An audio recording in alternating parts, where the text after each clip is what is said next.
Well, you'll remember at the very start of this year, I think it was New Year's Day actually, Elon Musk, in one of his many hundreds of tweets about the fact, or messages on X as the platform is now called, but nobody calls it, was talking about grooming gangs, about the failures he thought of the Labour government, his attacks on Jess Phillips, the safeguarding minister. Well, her boss, Yvette Cooper, is the Home Secretary. Now, 16 days into this year, they have decided to U-turn. They are saying that a rapid national audit into these gangs will happen, plus local inquiries. A rapid national audit very much sounds like an inquiry to me, even if it is a short thing. This is what Yvette Cooper, the Home Secretary, said in the House of Commons earlier this afternoon.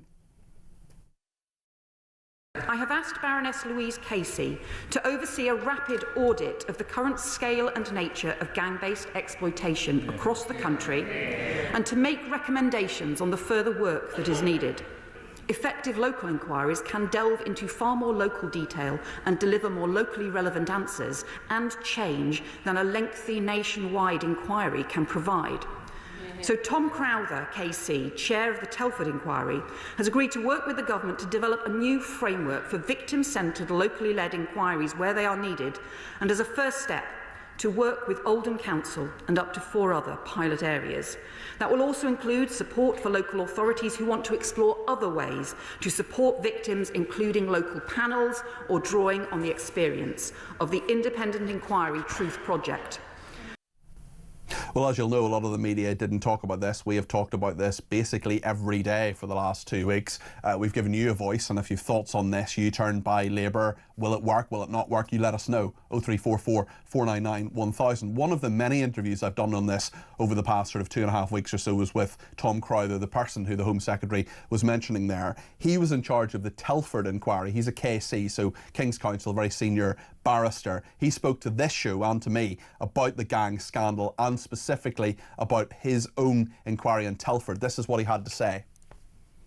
Absolutely appalling that this is still going. When my inquiry reported in 2022, I said in interviews like this, never assume it can't happen here. Don't assume it's just the pariah towns. Every town should be looking at what's going on underneath the surface. And in Telford, we had 30, 40 years of children being abused. And fundamentally, the failing was those children not being listened to, those children being dismissed, discounted, disregarded as feral or making bad life choices. That was the real problem in Telford over decades. That was Tom Crowther, KC, speaking to me a few days ago, and I found that a really fascinating interview. We're hoping to speak to him at some stage in the next day or two. Remember, I have shows on Saturdays between 10 and 1 both days. We're going to talk now to Lewis Quigg. He's a Conservative councillor in Oldham. And Lewis, I know you were part of the efforts to call for this local inquiry in Oldham. You must be happy that you've got it today, but there's so much to look into, isn't there? I mean, I think it's on the face of it, yeah, Oldham's getting this inquiry and Tom Crowther's going to be involved in this, and that's great, Peter. But this is where the proof of the pudding is now in the eating, because it's 5 areas, one of which is Oldham, but that's £1 million for each of those areas. That's not a lot. That's not a lot for an inquiry. Telford, yeah, exactly. Telford costs up to nearly 10 million sterling, and you've got to look at it from this point of view. We had to try 6 times over 6 years to get a local inquiry. And as I've said previously on this, the Home Secretary today, I'm afraid, Peter, has missed the boat. She has missed an opportunity to right an incredible wrong by not giving these local inquiries the statutory teeth needed. By basically and that's the point, isn't it? Because a statutory inquiry can compel people, can't it? They can say, correct. Look, if you don't do this, it's illegal. You've got to come and talk to us. Yeah, and what I don't want to go over is the history of this, but a former councillor who's no longer with us, who's passed away, brought this up in 2013, Peter. 2013. It was grandma's. It was an ex-deputy leader of the council in 2019 who went to a dais at a council meeting and said, can we not investigate this? And was told it was barefaced lies, these allegations online. We then got told it didn't destroy their lives when the insurance review came out. An insurance review, Peter, which was an absolute whitewash, because out of sample of 10 cases, sorry, 11 cases, including one of the survivors who had to fight to get in there, as I said in my previous conversations with you, is that's a sample. So we didn't even know what the total figure was from that review that we had. So how much confidence do you have in the inquiry today. Will it get to the bottom of this? You're saying it only has £1 million.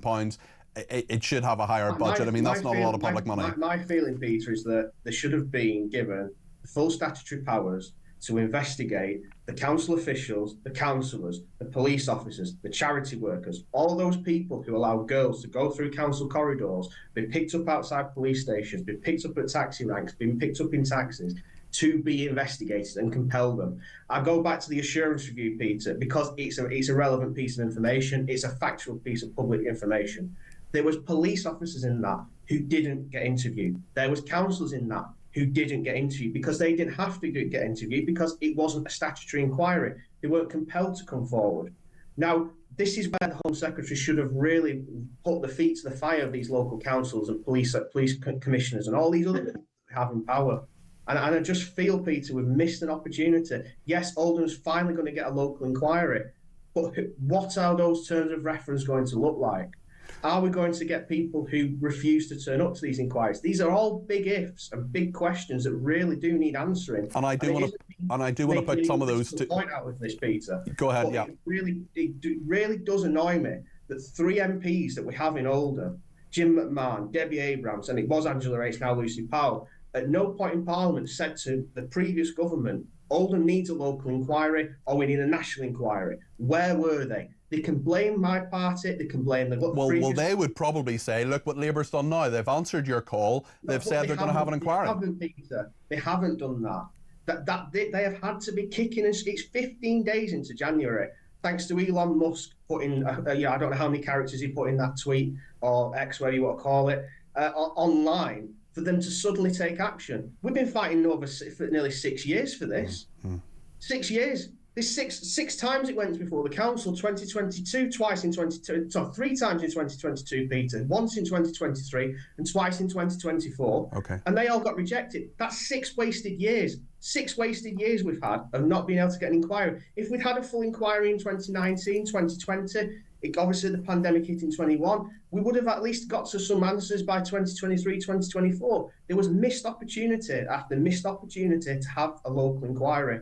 And I fear that we don't get to the bottom of what survivors want, which is real justice. Yeah, Lewis. And I'm sorry, Peter, and I'm sorry to interrupt. Go ahead. But the council leader issue a statement which said Oldham is now the target of the far right. We've had this in 2019. We had this claim in 2019. Not a single bit of evidence was ever put forward to suggest that. It was grandmothers who came to that conclusion, who fought for that, and survivors. And to put a statement out like that as a leader of this metropolitan borough was an absolute disgrace. Okay. Lewis, I want to keep in touch with you. I want to keep talking to you as this goes on and as this starts up. And I want to make sure that we check in every now and again to see how things are going. And just please keep in touch with the producers because we're really interested in this and this is not going to go away. We want to see what happens with this inquiry and I appreciate your contribution today. That's Lewis Quigg there, who's a Conservative councillor in Oldham. James Matthewson is a former Labour spokesman. James, thank you for joining me this evening. Is this something that you welcome, or will it be enough to actually have some hope anyway of solving this problem? Good evening, Peter. Yeah, good evening. It's good. It's really good to see some action being taken on this. And I think it shows. I think it really does show, because it's not easy for a government to, I mean, you've presented it as a U-turn, other people will present it as a U-turn. It is a U-turn. It is a U-turn. They said we won't have an inquiry. Now they're saying we'll have an inquiry. That's a U-turn.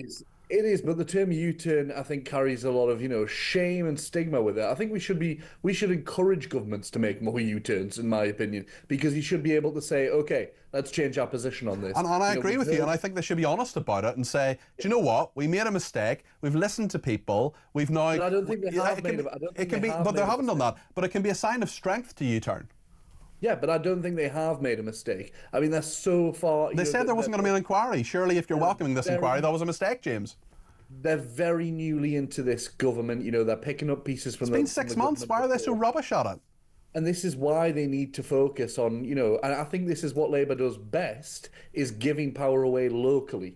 And those local inquiries on the ground are vitally important to that. You know, that's what Labour does best when it comes to devolution, when it comes to a lot of its legacies, is about giving power away to regions and to local areas who ultimately know what's going on in those areas. But I wonder if you have six, okay, James, if you have 6 local inquiries, how, I mean, this is not just specific to Oldham, for example. There'll be lots of other places around Oldham. It's like county lines. It's not just about one specific area. It's about the whole country. It's about people being trafficked from one place to the other. And I just wonder if there's actually going to be a hate the word, but sort of holistic look at this, of saying what matches up, what is being done in different areas, that rather than having 6 separate inquiries. I do wonder if a more joined up approach is something that would have worked better, because in 3 months Louise Casey already has another big job in the Social Care Commission, isn't going to get to the bottom of this in 90 days. No, well, they will all feed into the Home Office. And the other thing that was mentioned as well is obviously data collection, you know, and we're talking about that. And Yvette Cooper hasn't shied away from talking about ethnicity, which I think, you know, I do understand people wanting to hear about that and to hear that data will be collected on that and that there won't be some kind of, you know, sweeping under the carpet. But there's 2 things happening here at the same time, Peter, and we have to be honest about that. And Lewis, you know, I understand his contributions he's making there, and it sounds like he's a very competent and good councillor on the ground in Oldham, and I'm sure his residents are very grateful for his contributions. However, his line about the far right is incorrect. There is a rhetoric and there is a message nationally going out to try and use this and to use victims and to use people who are rightfully calling for justice in a political sense. So the government has to be very careful about how it does that, and that it doesn't give power away, or it doesn't let people jump on the bandwagon or be involved in this who are using people who have suffered greatly over many, many years. And as for the party political line, I think we need to put party politics aside when we look at this, because it was a Conservative government. I mean, why weren't the Conservative Party of Conservative councillors? And I've asked that question on many occasions, James. They had the J report. They had the J report. It was sitting on the Conservative government had the J report. It was sitting on a shelf, gathering dust for 18 months. They did absolutely nothing. Then Labour came into power. 6 months in, they have done absolutely nothing. They say they accept 18 out of the 20. The Conservatives accepted 18 out of the 20 recommendations. Labour are looking at that, and there's questions for Labour as well. You know, you're getting. This isn't absolutely nothing.